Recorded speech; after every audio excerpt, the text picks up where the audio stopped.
Hello everyone, I'm Jack Fisher and welcome to my world.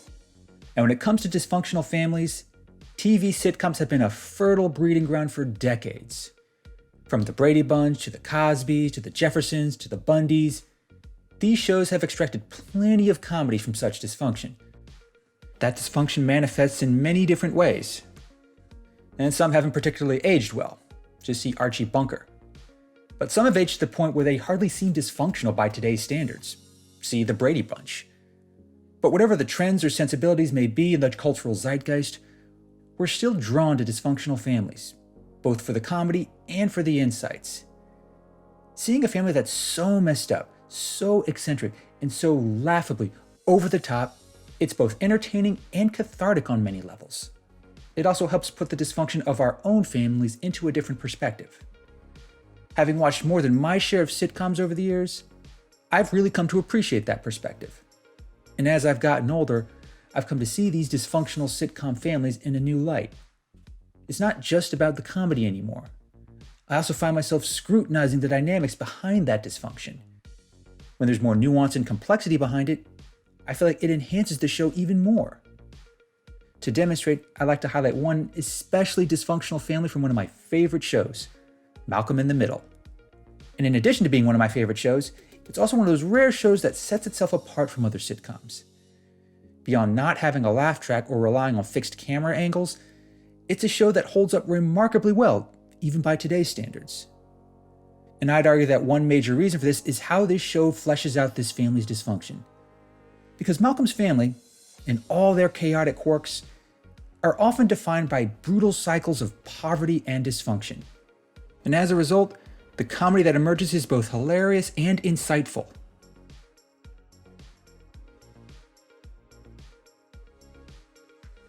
On the surface, Malcolm in the Middle looks like a standard sitcom full of familiar sitcom tropes. You have this eccentric family full of colorful characters, each with distinct, over-the-top traits that set them apart. While the basics may mirror those of many other sitcoms, Malcolm in the Middle distinguishes itself in some critical ways.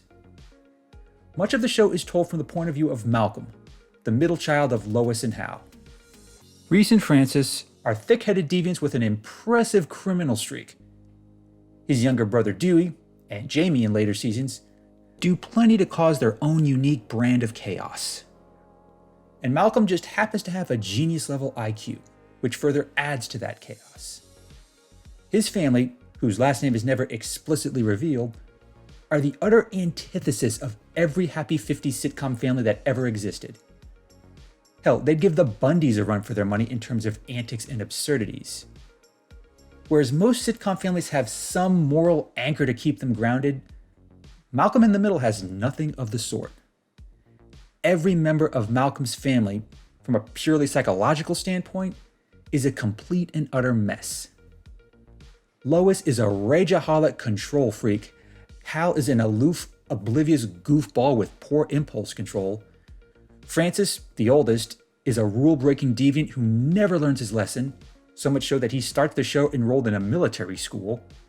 And Malcolm, Reese, and Dewey are all growing up atop this dysfunctional foundation.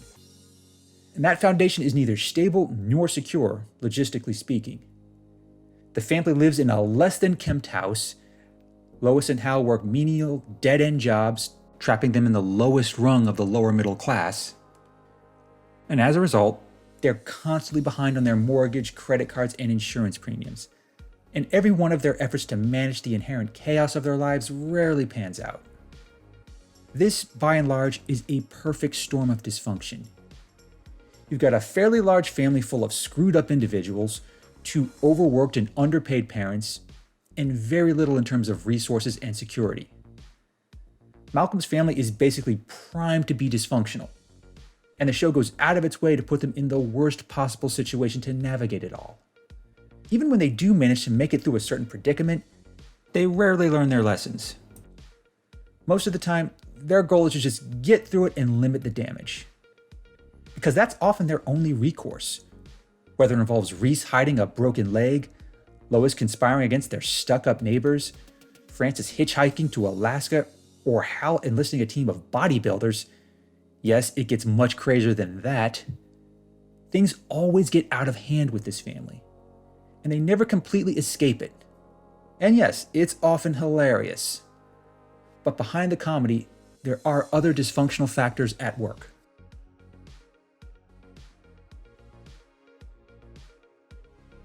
The show makes it abundantly clear from the first episode.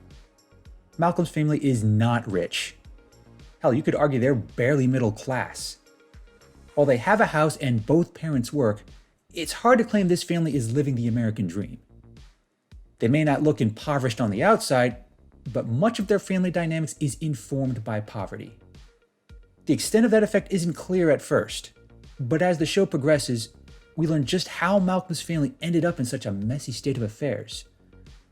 While there were many factors in play, much of it still came back to cycles of poverty, bad choices, and very few support structures. The most revealing episode, with respect to exploring these factors, came in episode 25 of season 2. This was the first episode of the series built around a clip show. And now usually, clip shows are derided as lazy filler episodes, but wouldn't you know it, Malcolm in the Middle found a way to make a clip show work. You can even argue that this was the most revealing episode of the whole series, at least in terms of exploring how Malcolm's family got so messed up. In a series of flashbacks, we learn that Lois and Hal were reckless and irresponsible in their youth. Traits that their kids would go on to inherit, fittingly enough. Lois got pregnant when she was young, and it clearly wasn't planned. At her and Hal's wedding, she was already just about ready to give birth to Francis. It wasn't exactly a shotgun wedding, but it certainly wasn't ideal. Initially, they attempted to make the most of their situation. But they both still struggle. Francis starts acting out almost immediately. And both Hal and Lois fail to deal with it effectively. And things just keep getting worse from there. It begins a cycle that only compounds the dysfunction in later years. In that same time, more unplanned pregnancies occur. Lois and Hal struggle even more, both physically and financially. They're forced to leave their comfortable home in the city and move to a house that's clearly a downgrade. Any dreams they might have had at that point are completely dead. Their only focus from that point forward is to survive, but their misbehaving kids make it painfully difficult. And because of all this dysfunction, they lack resources and basic support. Few want to be friends with Malcolm's family because they just get roped into their dysfunction. And even when someone tries to help them, they tend to get frustrated by the family's chaotic antics. And as a result, Malcolm's family is basically stuck in a state of quasi-poverty. And by the end of this episode, we know just how they got there. We also understand why they're stuck there in the first place. Lois and Hal just keep having unplanned pregnancies. They're unable to manage these kids, and their parenting styles constantly fail them time and again. And they refuse to learn from their mistakes. Their lack of money and resources only ensures their options remain limited. It's a cycle of poverty that plays out in the real world, albeit without the colorful chaos we see in the show. But that poverty also ties to another critical element of dysfunction, one that Malcolm himself seems to embody.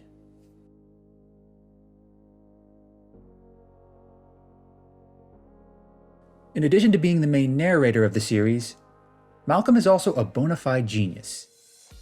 It's revealed in the first episode that he has an IQ that far surpasses his family and peers. That's how he ends up in a gifted class, which leads to plenty of comedic side plots throughout the show. But despite being so smart, Malcolm is as inept as the rest of his family in one key area: introspection. It's a pretty stark shortcoming, an inability to take a step back, assess a situation, and realize that you're doing something very, very wrong. Malcolm, and the rest of his family for that matter, rarely make that effort. And even when they do, it's not till it's way too late. Every time Malcolm develops a love interest, they almost always point it out.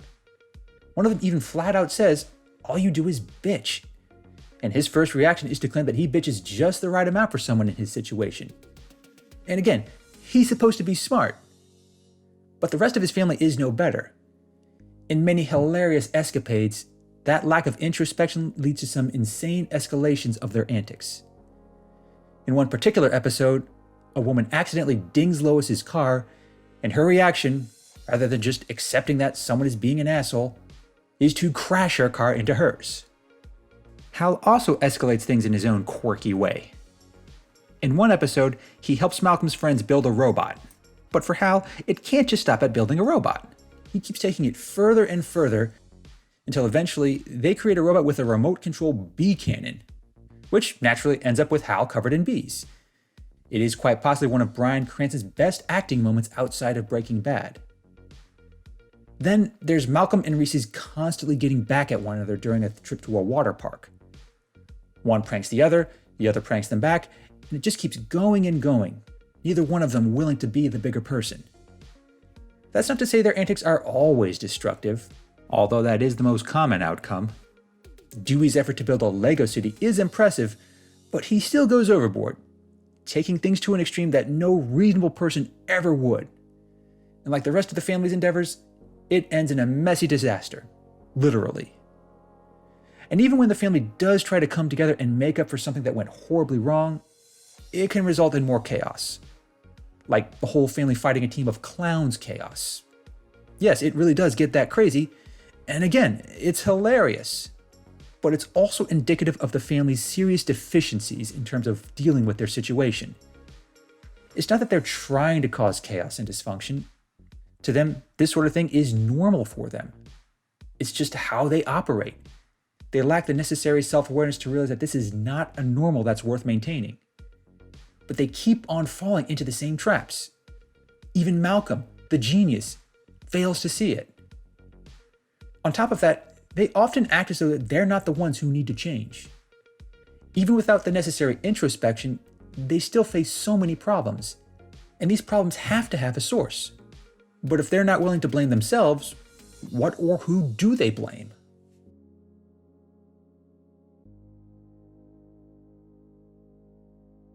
When it comes to an underlying source for poverty and dysfunction, there's rarely one single cause. There are just so many complexities behind what puts a person or a family into poverty, and there are just as many in play when it comes to what keeps them in that state. But people are often inclined to seek a simple explanation with a simple person or thing to blame. Malcolm's family might not be adept at much, but when it comes to blaming others for their problems, they're in a class all their own. Reese will blame his teachers for his failing grades. Hal and Lois will blame their respective bosses for their miserable work environment. Malcolm and Dewey often blame their family for their many disappointments. And Francis basically blames everything wrong in his life on Lois being a rage-fueled control freak. In fact, Francis, more so than even Malcolm, does more than anyone else in the show to blame someone else for his problems. Now, that's not to say his mother isn't a frequent antagonist. Lois absolutely is a catalyst for big problems on multiple occasions. But a good chunk of that response is often due to Francis's own misbehavior. Whether he's in military school, working on a ranch, or taking a job in Alaska, he finds a way to cause chaos wherever he goes. And no matter how many times the blame falls on him, he finds a way to blame his mother. It's a tactic that Malcolm, Reese, and Dewey often mirror. When their antics fail or their behavior comes back to bite them, they'll usually point to their mother as the underlying cause of everything. Now, that's not to say that Lois is completely blameless. Her methods of yelling, bullying, and punishing prove time and again that they don't work. And in some cases, she even makes things worse. The episode where she tries to find the culprit who burned her dress is a prime example of that. But the blame game goes way beyond the constant whining and finger pointing. Whereas someone like Al Bundy mostly blames his wife and kids, Malcolm's family casts a wider net of blame. Yes, they'll frequently blame one another for their problems, but they'll also blame the world around them, which seems intent on making them miserable. That's not to say they're completely misguided in that sentiment. The show is not subtle about how other, less dysfunctional families operate in this world. Whenever Malcolm and his family deal with other people, even those just slightly better off than them, those people are portrayed as snobbish, callous, or stuck up.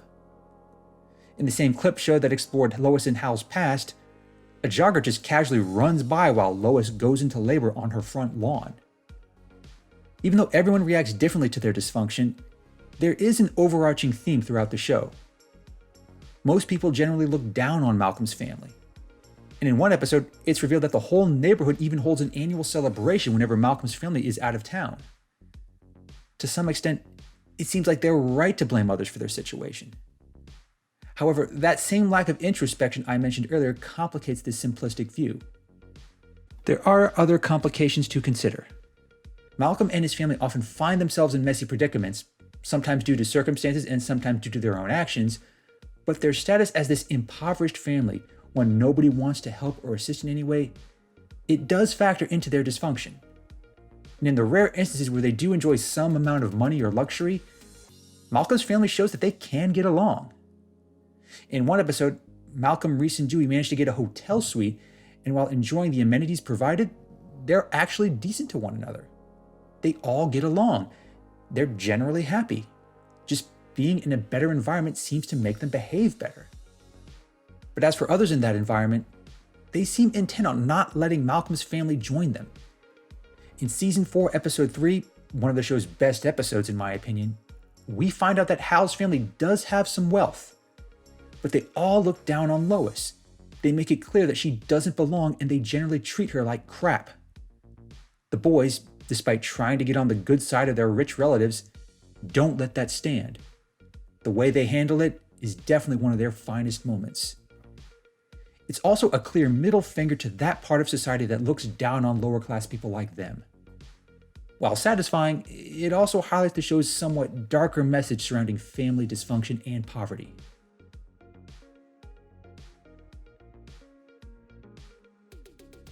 When the show begins, Malcolm is just a kid trying to survive childhood within his screwed up family.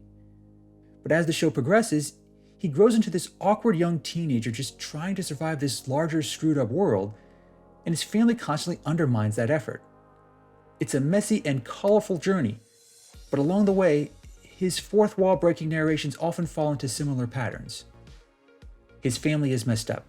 His life is messed up. And there's no escaping how messed up it is.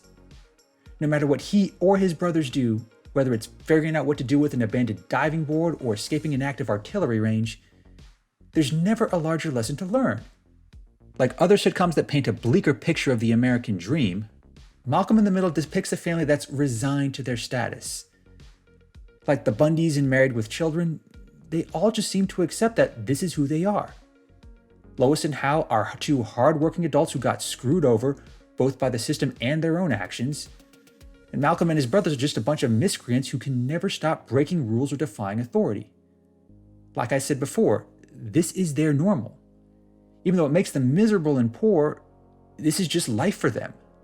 Now, it's not uncommon for sitcoms to keep characters stuck in a certain state. For a show seeking syndication, it can't have them change too much, if only to save money on set pieces. That can make some characters feel stagnant, never growing beyond a certain point. But Malcolm in the Middle finds a way to channel this trope. This stagnation they experience feels more like a byproduct of their dysfunction rather than an overplayed sitcom trope. It's not that their state never improves because the networks want to keep them a certain way. It just never improves because this family is too resigned to their dysfunction. It almost feels organic in how their situation never really improves. But unlike the Bundys in Married with Children, Malcolm's family is allowed to grow to a certain point. Some characters, like Francis and Dewey, are very different characters by the time the show ends. And that's not just because the actors age in real time. In fact, Malcolm being a genius means his story is going to diverge significantly from his brothers. And even if their family remains doomed to dysfunction, he doesn't have to end up like everyone else. There's this tiny glimmer of hope that the show offers from the get-go. It helps keep the show from ever getting too dark, at least with respect to how messed up Malcolm's family is. Because even if they are in this never-ending cycle of disarray and deviance, he has a gift that can help him rise above it all. He's got an opportunity to do something other than perpetuate the cycle. And in that context, it makes sense that Malcolm is the narrator of this show. He's the only one who actually has a chance at escaping the poverty and dysfunction that has kept everyone around him in this state of endless stagnation. And in the series finale, Malcolm in the Middle uses that to offer one last insight into this maze of dysfunction. And I would argue it's the most endearing element of the entire show.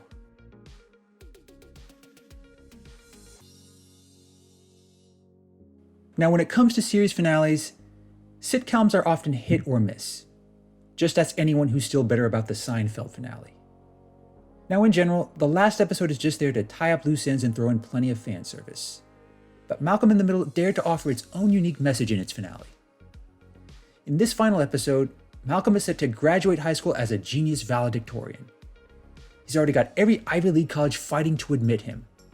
He even gets a lucrative job offer. And for a brief moment, it seems like he's destined to finally rise above all the poverty and dysfunction. At last, he can escape this endless cycle that his family has kept him in for his entire life. But once again, things get messy, as in getting literally covered in shit messy, courtesy of Reese. And beyond the exploding barrel of shit, and trust me, that's not a metaphor, Malcolm has this angry confrontation with his mother that has been brewing for years. She kept him from taking that lucrative job, and she's keeping him from just coaxing his way through life thanks to his brilliance. He hates it, and understandably so. We, the audience, have seen him endure all this poverty and dysfunction. Granted, a lot of it is his fault, but we kind of want to see him rise above it. Then, Lois explains why she stopped him. And her explanation isn't just her being a control freak. She tells Malcolm that he doesn't just get to escape it all. That would be too easy. It would only help him, and only him. He's so smart and so capable that she, and other families like theirs, need him to do more. That means getting through college the hard way. That means navigating a world of snobby, upper-class types who look down on people like him who come from poverty. And eventually, it'll all culminate in him becoming president. But not just any president, one who knows their struggle and will be in a position to actually do something about it. It sounds bold. It sounds absurd. It sounds like just the kind of micromanaging that Lois would employ on her children. But at the same time, it has a sliver of truth to it, one that fits perfectly within the show's overall theme. Malcolm in the Middle builds so much of its story around poverty and dysfunction. For 7 seasons and 151 episodes, we see Malcolm navigate this chaos with his brothers, never escaping its many pitfalls despite his genius IQ. He could easily get away from it all because of his genius, but everyone behind him would still be stuck. This same system that reinforces poverty and dysfunction, a system that Malcolm has experienced directly on so many occasions, would remain completely unchanged. Nobody else is in a position to do anything about it, but he is. So, in the most selfless act of the entire show, Malcolm agrees to his mother's plan. He takes the harder path forward. He endeavors to use his rare gift to help families like his. It sends the show off on a hopeful note, one antithetical from what we got from Seinfeld or Married with Children. Poverty and dysfunction are difficult to escape, even if you're a genius. And even when you do, it's going to be a burden. But that burden can help give you a unique perspective. Malcolm may be forever scarred by the dysfunction of his family, but that perspective can help him appreciate the many factors behind it. Even if he lacks introspection, he can still see just how difficult it is for families like his. Yes, most of those families never get into fights with clowns, but they still get trapped by their poverty and their dysfunction. And that's something worth remembering, especially if you hope to pursue meaningful change.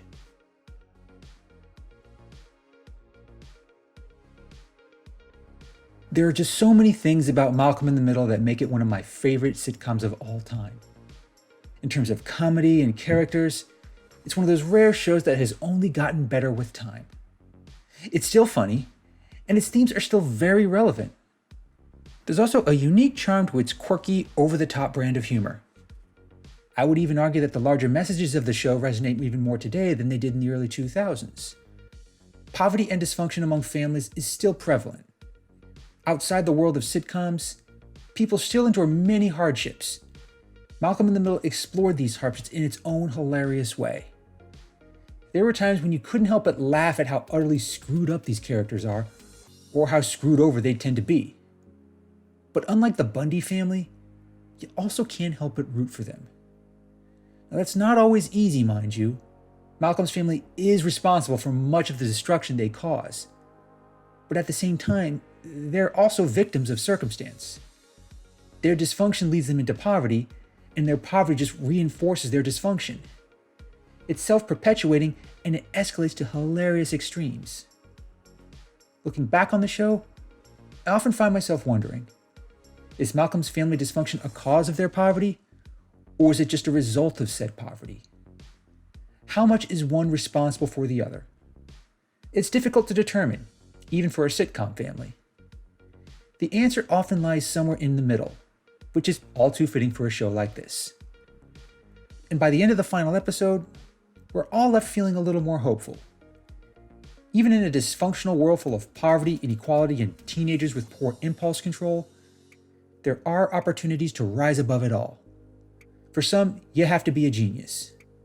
But for others, you can do it by simply making better choices. Although sometimes that may require actually listening to your angry control freak mother. Thanks for watching, everyone, and thanks for joining me in my world. I'm not the boss of you, but I'd appreciate it if you like, comment, and subscribe. Until next time, take care and stay safe.